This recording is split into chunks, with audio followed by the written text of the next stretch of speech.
Je voudrais avant toute chose remercier les Sœurs Spiritaines pour leur invitation à ce colloque.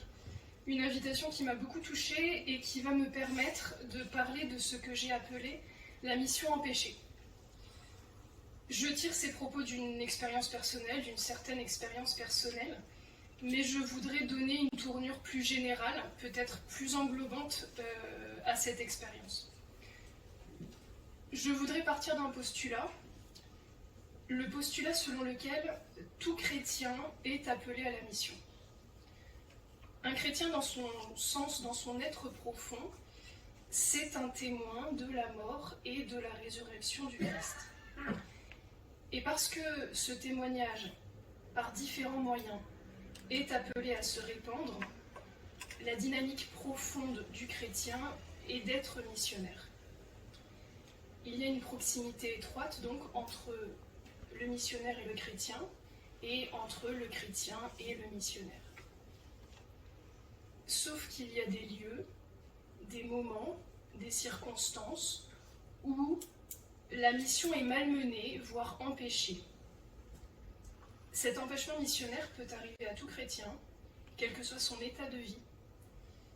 Cet empêchement peut concerner un chrétien, même si ce chrétien n'a pas été appelé à vivre le charisme spécifique de la mission en franchissant les frontières terrestres, par exemple. Cet empêchement missionnaire peut avoir plusieurs causes. L'âge, les problèmes de santé. Il y a des cas où nous voudrions bien être envoyés en mission, mais ailleurs, pas là où nous sommes. J'ai une pensée pour les missionnaires en mission à Paris. Il y a des endroits où les conditions politiques, matérielles ou économiques rendent la mission impossible. Les frontières deviennent soudainement hermétiques, les communautés ferment, fin d'une mission, échec d'une mission peut-être. Et puis, il y a les lieux où le christianisme n'est pas en odeur de sainteté. Dans certaines régions, dans certains États, les chrétiens sont persécutés. Et la discrétion est d'abord une question de survie, avant d'être une question de vertu. Il y a des endroits où porter une tenue religieuse vous expose à des regards en coin, à des représailles plus ou moins fortes ou à des sanctions. Mission empêchée donc, mission contrariée parfois. Ces situations font partie de la vie de la mission, de la vie du chrétien. Elles mettent le missionnaire face à l'échec d'une certaine représentation de la mission. Une mission où il s'agit d'agir et de faire, c'est-à-dire une définition de la mission qui est pensée en termes d'action. Lorsque la mission est possible, la réflexion porte facilement sur l'action missionnaire. Et il est courant de parler de la mission en ces termes. Imaginez une rencontre entre un, deux, plusieurs missionnaires. Les questions pourraient être les suivantes. Quelle est ta mission ? Quelles sont les missions de la communauté ?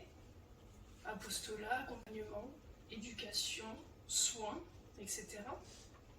Et lorsque l'action et ses buts ont été identifiés, il est alors facile de parler de la bonne manière d'être missionnaire. Mais lorsque la mission est empêchée, et que l'action précisément devient impossible, que reste-t-il au missionnaire ? Sinon une certaine pauvreté.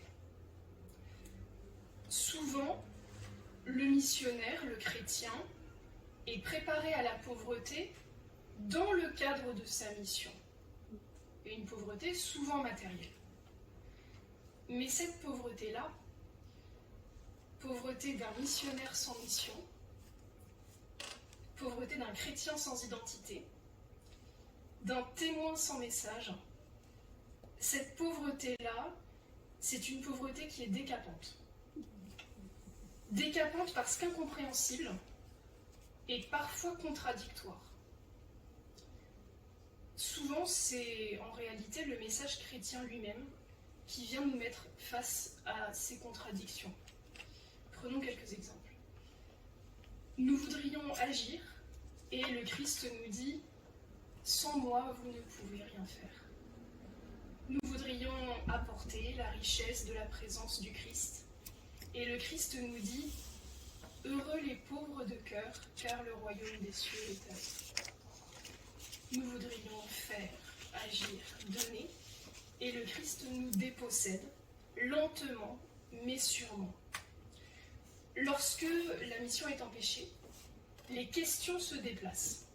Ce n'est plus quelle est l'attitude à adopter dans le cadre de la mission, mais qu'est-ce que c'est qu'être missionnaire, quelle que soit la mission. Qu'est-ce que c'est qu'être missionnaire? Qu'est-ce que c'est qu'être chrétien dans un monde qui ne veut pas de nous? Alors, pour être honnête, je vous dirais que je n'ai pas la réponse. Je vais proposer quelques pistes, tout en sachant que pour quelqu'un qui n'est pas chrétien, ces propositions sembleront tout à fait dérisoires. Quand la mission est empêchée, que nous reste-t-il? Pas grand-chose, mais peut-être l'essentiel. Il nous reste l'être avec Dieu.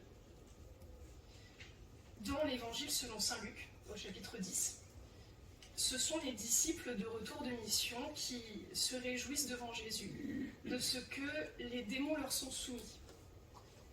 Et Jésus vient remettre les choses en perspective. Il dit à ses disciples « Réjouissez-vous parce que vos noms se trouvent inscrits dans les cieux. » Jésus place les disciples non pas dans les manifestations extérieures de la mission, mais dans le cœur de la mission. L'être avec Dieu, la communion avec Dieu. Dans la suite de ce passage, Jésus va même plus loin. Il tressaille de joie et s'écrie « Père, Seigneur du ciel et de la terre, je proclame ta louange, ce que tu as caché aux sages et aux savants, tu l'as révélé aux tout petits. » La mission empêchée nous rappelle que cette mission ne nous appartient pas. Nous voudrions faire et faire encore à tour de bras, sauf que nous ne sommes pas aux commandes. Si nous sommes appelés à être des témoins, nous sommes appelés avant tout à être des témoins de cet être avec Dieu. Qu'attend-on d'un missionnaire finalement?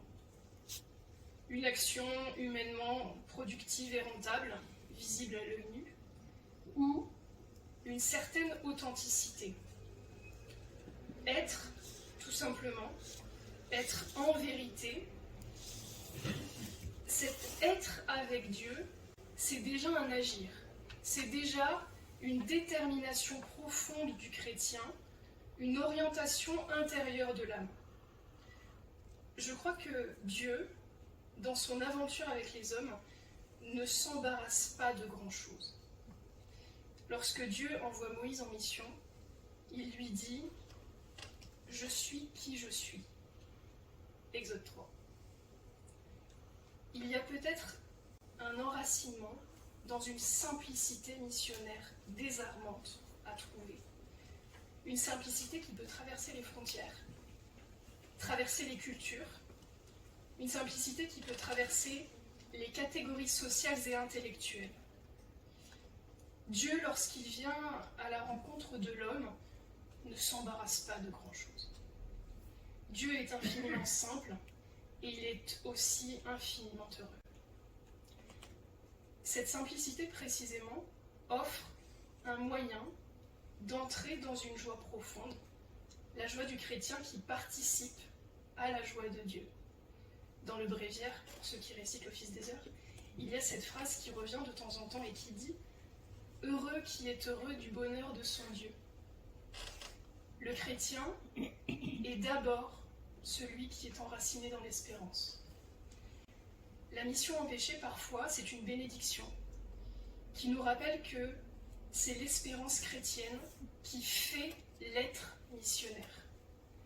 Cette espérance chrétienne fait entrer le missionnaire dans la gratuité de la mission et dans la gratitude de la mission. Comme le dit le livre de Job, « Le Seigneur a donné, le Seigneur a repris, que le nom du Seigneur soit béni. » Je vous remercie.